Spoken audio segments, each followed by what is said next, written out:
Lindy. Sejak kecil, dia memiliki kelainan psikologi yang aneh dan langka. Dia adalah seorang anak yang sangat mudah terpancing amarahnya, bahkan untuk hal-hal yang sepele. Tidak berhenti di situ, Lindy juga bersikap sangat agresif. Dia akan menghajar siapapun yang membuatnya marah, dan tak segan-segan memukul, menginjak-injak, dan mengejar siapapun yang membuat amarahnya terpancing. Ketika amarahnya tersengat, Lindy berubah menjadi orang yang tidak hanya agresif dan brutal, tapi Lindy juga menjadi lebih kuat dan lebih cepat. Keanehannya itu membuat Lindy kesulitan dalam menjalin hubungan yang baik dengan orang lain. Bahkan, kedua orang tuanya pun bukanlah orang tua yang harmonis, sehingga Lindy tidak pernah merasakan kasih sayang dan kedekatan emosi dengan orang lain, atau bahkan orang tuanya sendiri. Suatu hari, ketika beranjak remaja, Lindy didiagnosa mengalami gangguan psikologi bernama Intermittent Explosive Disorder.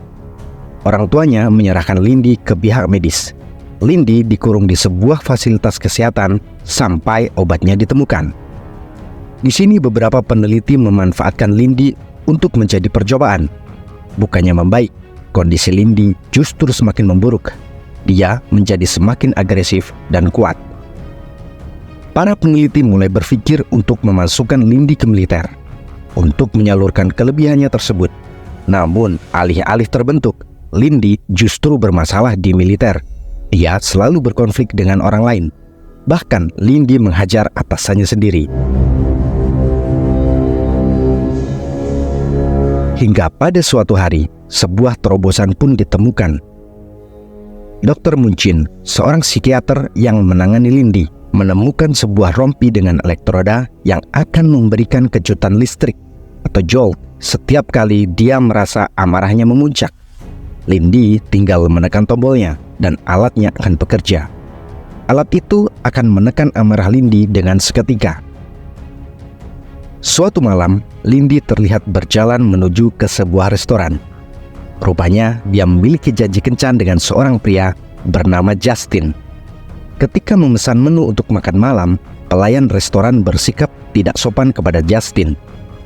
Sepertinya pelayan tersebut dengan sengaja ingin mempermalukan Justin di depan teman kencannya. Lindy terlihat sangat marah. Ia bahkan menggenggam pisau dan siap dihujamkan ke arah pelayan. Sambil berulang kali Lindy menekan-nekan tombol rompi listriknya hingga amarahnya pun mereda. Tak lama kemudian, Lindy berpamitan hendak ke toilet. Lindy mendengar suara seorang wanita sedang menelepon dari bilik sebuah toilet, dan dia mengenali suara wanita itu. Suara itu adalah milik pelayan yang tadi melayani mereka. Di telepon, si pelayan mengolok-olok pelanggan yang dia layani, termasuk mengolok-olok Justin dan Lindy. Sontak, emosi Lindy memuncak. Dia mulai menekan-nekan tombol rompinya untuk mengendalikan amarahnya. Tapi setelah beberapa kali ditekan, rompinya mulai tidak bekerja. Amarah Lindy pun tak tertahankan lagi. Lindy kemudian mendobrak pintu bilik toilet dan menghajar wanita itu.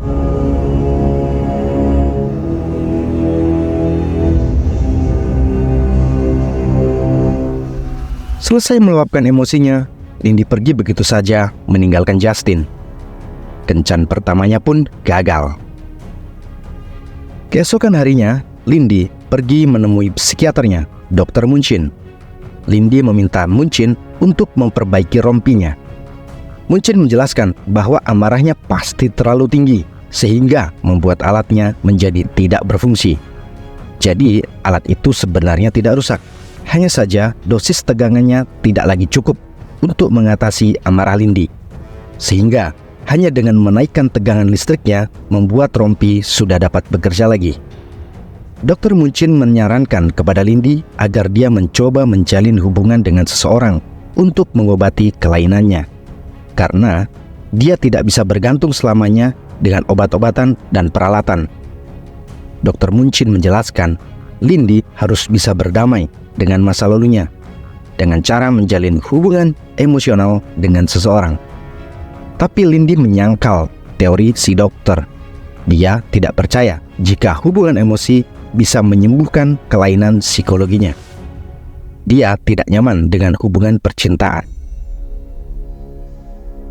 Saat di kereta, Lindy melihat sebuah iklan bertuliskan, "Life is about connection. Make that call." Tak lupa, dia juga sempat menghajar seorang pria dengan hotdog karena pria itu membuatnya tidak nyaman. Terinspirasi dari iklan yang dia baca di kereta, Lindy menelpon Justin untuk melanjutkan kencan mereka yang tertunda. Malam itu, mereka pun bertemu. Mereka jajan, jalan-jalan, dan ngobrol, saling mengenal satu sama lain.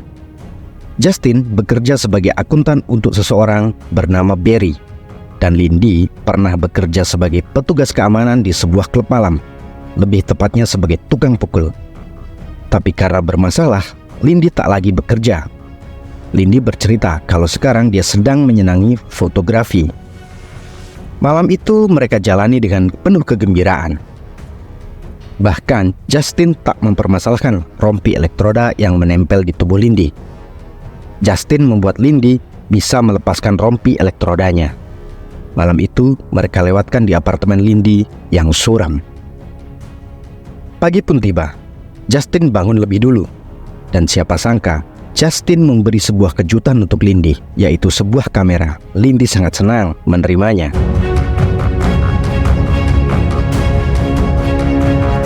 Justin sungguh pria yang baik. Sebelum berpamitan, Justin mengundang Lindy untuk datang ke rumahnya malam ini. Justin akan memasak makan malam untuk mereka berdua. Lindy pun sangat gembira dengan undangan itu. Perkenalan dengan Justin membuat Lindy sangat bahagia. Justin adalah pria yang lembut dan memperlakukannya dengan sangat baik. Dan yang paling penting, Justin menerima Lindy apa adanya. Dia bahkan tidak mempedulikan keanehan yang dimiliki oleh Lindy. Lindy sepertinya merasakan jatuh cinta pada Justin. Lindy tak sabar ingin menemui psikiaternya, Dr. Munchin. Dengan wajah yang sumringah, dia berjalan menuju kantor Dr. Munchin. Dengan bersemangat, Lindy menceritakan kepada sang dokter tentang kemajuan yang dia alami. Bahkan sekarang Lindy sudah mampu melepaskan rompinya. Lindy memuji kecerdasan sang dokter. Namun Dr. Munchin memperingatkan Lindy agar tetap memakai rompinya, karena ini mungkin hanya euforia sementara. Dr. Munchin mencoba mengajak bicara Lindy tentang euforianya itu, tapi Lindy menolak dan buru-buru pergi. Hari itu, Lindy berjalan-jalan di kota dengan penuh keceriaan.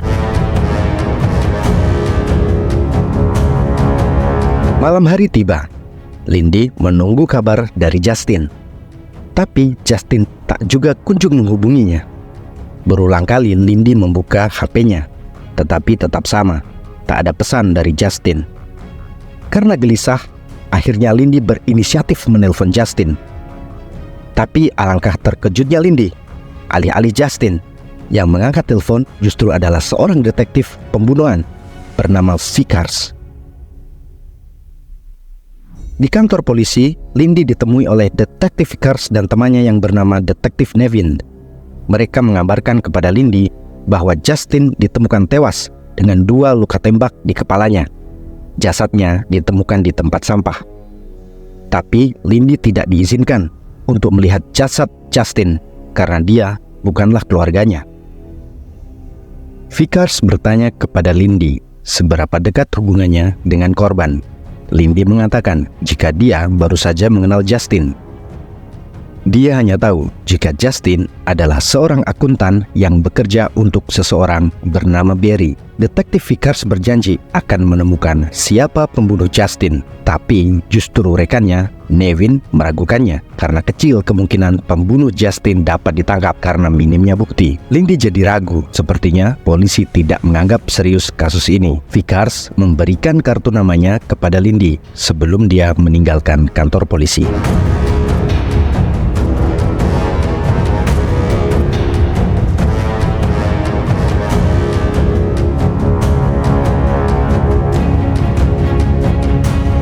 Lindy mendatangi Dr. Munchin dengan penuh amarah.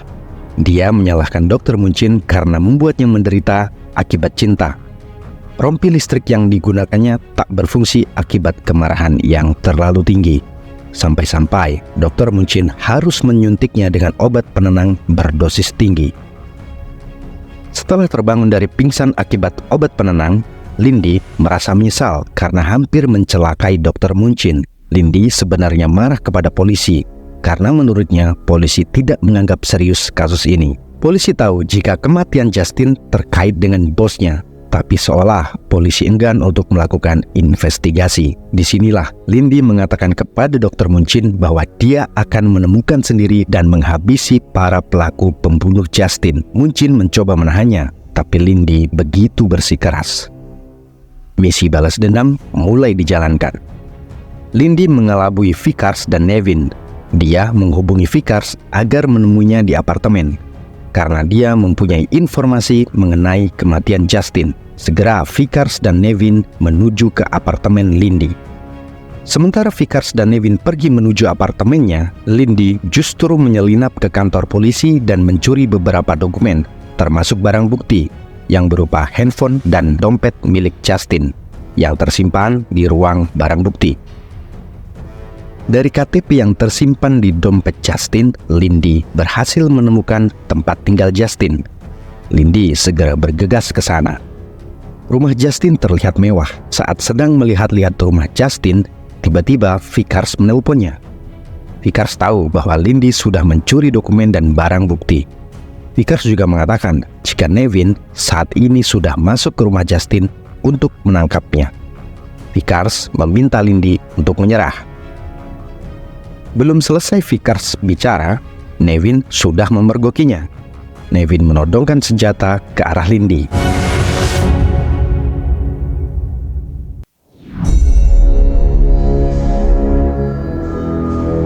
Tapi Lindy berhasil lolos.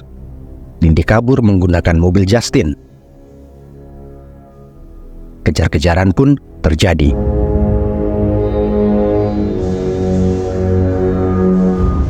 Saat kejar-kejaran terjadi, melalui telepon, Vickers meminta Lindy untuk menyerah saja, agar permasalahan tidak semakin rumit. Hingga pada suatu titik, mobil Vickers menabrak sebuah truk, sehingga pengejaran pun terhenti. Keesokan harinya, Lindy meminta bantuan Andy, seorang bocah yang ahli dalam hal teknologi. Dia meminta pada Andy untuk melacak panggilan terakhir yang masuk ke ponsel Justin. Panggilan terakhir yang masuk ke handphone Justin berasal dari sebuah gedung terbengkalai di pusat kota. Andy juga berhasil melacak pemilik gedung itu, yang tak lain adalah bos Justin sendiri, Barry. Lindy menghadiahkan kunci mobil milik Justin kepada Andy sebagai bentuk balas jasa. Tak menunggu waktu lama, saat malam tiba, Lindy langsung mendatangi gedung terbengkalai milik Barry. Pintu masuk gedung itu dijaga oleh 2 orang berbadan besar. Dan siapa sangka, gedung itu berisi banyak orang yang menyaksikan tarung bebas. Orang-orang bertarung untuk uang taruhan. Lindy segera saja menemukan Barry. Tanpa basa-basi, dia pun bertanya kepada Barry, apakah dia membunuh Justin. Barry mengatakan dia tidak membunuh siapapun. Kemudian Lindy melanjutkan pertanyaannya, apakah Barry tahu siapa yang membunuh Justin? Barry sepertinya mengetahuinya, tapi dia tidak mau memberitahu Lindy. Lindy kemudian memberikan penawaran, jika dia bisa mengalahkan 3 anak buah terbaik Barry, maka Barry harus mau menjawab pertanyaan Lindy. Barry pun setuju.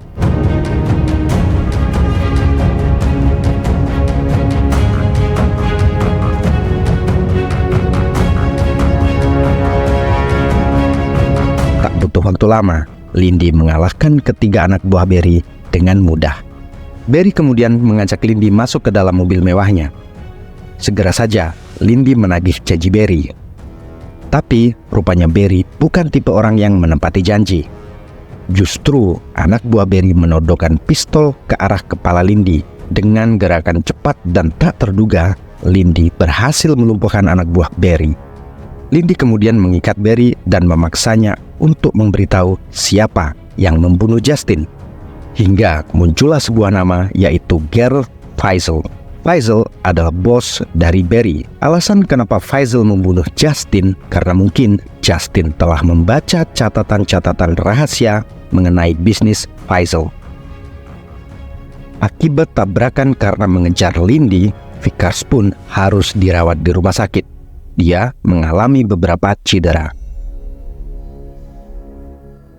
Lindy menemui Vickers di rumah sakit. Dia memberitahu Vickers bahwa pembunuh Justin adalah Faisal. Dia menanyakan tentang Faisal kepada Vickers. Faisal adalah seorang miliuner penyendiri dan tak tersentuh hukum. Vickers bertanya kepada Lindy apakah Justin layak diperjuangkan seperti ini. Menurut Lindy, Justin adalah orang yang baik dan tidak pantas mati seperti itu. Vickers memberitahu Lindy bahwa dia bisa menemukan Faisal, yaitu di sebuah gedung bernama Gedung Imperion. Saat mereka sedang bicara, tiba-tiba saja Nevin muncul dari belakang. Kejar-kejaran pun terjadi. Tapi, lagi-lagi, Lindy berhasil kabur. Malam harinya, Lindy mendatangi Gedung Imperion. Dia disambut oleh sang manajer. Lindy menyampaikan bahwa dia ingin menemui Faisal. Manajer pun mengajaknya menemui Faisal. Tapi saat berada di dalam lift, sang manajer justru menyerang Lindy secara tiba-tiba dan membuat Lindy jatuh pingsan. Saat tersadar, Lindy sudah berada di dalam sebuah ruangan yang aneh dalam keadaan terikat. Sang manajer menanyakan apa sebenarnya tujuan Lindy datang ke kantornya. Lindy hanya ingin menemui Faisal karena telah membunuh Justin. Sang manajer membantah dan meminta Lindy meninggalkan tempat itu dengan imbalan dia tidak akan disiksa dan dibunuh. Dan sang manajer juga menyita rompi listrik milik Lindy. Lindy pun diantar pulang dengan menggunakan sebuah mobil. Di tengah perjalanan pulang, Lindy meminta sopir untuk menghentikan mobilnya. Tapi Pak sopir itu bersikeras untuk mengantarnya pulang. Tanpa rompi listriknya, Lindy tak mampu menahan emosinya. Dia mencekik Pak sopir dengan sabuk pengaman sehingga mobil pun terhenti. Beruntung, Pak sopir tua itu tidak meninggal dunia. Lindy kemudian melarikan diri. Di sisi lain, sang manajer sedang menemui bosnya, Faisal, seorang tua yang tampak aneh. Sang manajer memberitahu tentang kehadiran Lindy. Karena tak yakin siapa yang terkait dengan Lindy, jadi sang manajer melepaskannya. Faisal meminta kepada sang manajer untuk membereskan persoalan Lindy karena Faisal tak menyukai ketidakpastian.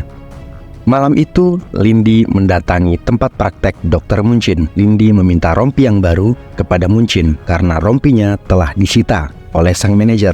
Munchin pun mengambilkan rompi yang baru untuk Lindy. Keesokan paginya, Lindy pun pulang ke apartemennya. Tapi saat tiba di depan pintu, dia curiga seseorang telah menerobos masuk ke apartemennya. Untuk berjaga-jaga, dia masuk lewat jendela. Dan benar saja, sebuah bom telah terpasang di pintu apartemen Lindy yang akan meledak jika dia membuka pintunya. Dengan tenang, Lindy melepaskan bom itu. Kemudian, dia merakit ulang bom itu dengan menambahkan sebuah ponsel yang tertempel padanya. Sebelum meninggalkan apartemen, Lindy membuka gas pada kompornya. Kemudian memasukkan aluminium foil ke dalam microwave dan menyetel waktunya. Sepertinya dia sedang berencana untuk meledakkan apartemennya sendiri. Lindy tiba-tiba saja masuk ke dalam mobil Vickers. Rupanya Vickers sedang bertugas mengintai Lindy di apartemennya. Vickers meminta Lindy untuk menyerahkan diri, tapi tentu saja Lindy menolak. Bukannya dia tak mau menyerahkan diri, hanya saja ini belum waktunya. Vickers mencoba menahan Lindy agar tidak melanjutkan niatnya untuk membunuh Faisal. Karena Faisal bukanlah penjahat biasa. Dia khawatir Lindy akan terbunuh. Tapi lagi-lagi, Lindy pasti menolaknya. Tiba-tiba apartemen Lindy pun meledak. Lindy kabur sambil berkata, "Tak ada yang mencariku sekarang." Saat malam tiba, Lindy kembali mendatangi markas Faisal. Tapi kali ini, dia tak menggunakan pintu depan. Dia memilih memanjat dinding gedung bertingkat itu. Sang manajer sudah menunggu dengan pistol ketika Lindy sudah sampai di puncak gedung. Lindy pun ditangkap dan dihadapkan pada Faisal yang sedang menyantap lobster. Terjadi perdebatan antara Faisal dan Lindy. Tapi lagi-lagi, sang manajer kembali memberikan pukulan yang membuat Lindy pingsan. Lindy kembali terbangun di ruangan aneh dengan keadaan terikat di kursi. Tapi kali ini ada gergaji mesin dan alat-alat penyiksaan lain terletak di atas meja dan selang tertancap di lengan Lindy. Sang manajer akan membunuh Lindy dengan cara menyedot darahnya hingga habis. Tapi baru sesaat proses itu berlangsung, amarah Lindy tiba-tiba memuncak. Dia pun berhasil melepaskan ikatan yang mengikatnya pada kursi. Pertarungan pun terjadi. Sang manajer rupanya adalah seseorang yang tangguh, meskipun pada akhirnya dapat dikalahkan oleh Lindy. Tak lupa, sebelum meninggalkan ruangan itu, dia memaksa sang manajer untuk memberitahu bagaimana caranya untuk bisa masuk ke ruangan Faisal. Lindy pun bergegas menuju ke ruangan Faisal. Beberapa rintangan kecil berhasil diselesaikan oleh Lindy.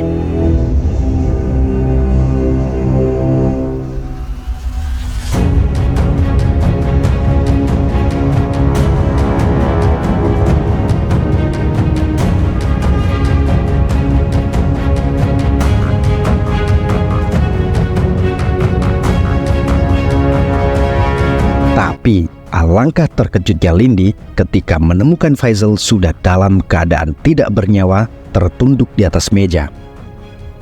Kejutan kedua muncul ketika tiba-tiba saja Justin muncul sambil bertepuk tangan. Rupanya selama ini Justin tidak mati, dia memalsukan kematiannya sendiri. Justin sebenarnya adalah seorang agen CIA yang ditugaskan untuk membunuh Faisal dalam sebuah operasi rahasia. Tapi karena Faisal adalah seorang penjahat yang tak tersentuh, maka Justin membutuhkan tangan orang lain untuk membunuh Faisal agar tuduhan tidak kembali kepadanya ataupun CIA. Maka Justin pun memanfaatkan Lindy atas rekomendasi dari Dr. Munchin yang sejak awal sebenarnya terlibat dalam kasus ini. Justin tidak menyangka jika Lindy dapat selamat dari sang manajer di ruang penyiksaan. Maka dia pun membunuh Faisal dengan tangannya sendiri. Lindy menjadi sangat marah dan mencoba menyerang Justin. Tapi Justin sudah memegang remote rompi listrik milik Lindy. Justin mulai menekan-nekan tombol rompi listrik itu. Justin terus menekan berulang-ulang, membuat Lindy tidak berdaya karena sengatan listrik yang berulang-ulang dari rompinya. Justin tampak puas mempermainkan Lindy. Dia tertawa lebar. Tapi yang Justin tidak ketahui adalah rompi listrik itu tidak akan berfungsi jika terlalu sering digunakan, terlebih dalam keadaan emosi Lindy yang terlalu tinggi. Lindy kemudian melempar tas yang berisi bom itu kepada Justin. Lindy menekan remote-nya. Bom pun meledak.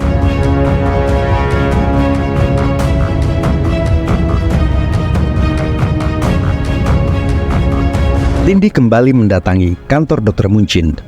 Dia marah kepada Munchin karena telah mengkhianatinya. Tapi Munchin berkilah. Dia mengatakan jika dia tidak tahu apa yang akan mereka lakukan terhadap Lindy. Munchin juga menunjukkan betapa luar biasanya Lindy dan berhasil membebaskannya dari gangguan amarahnya.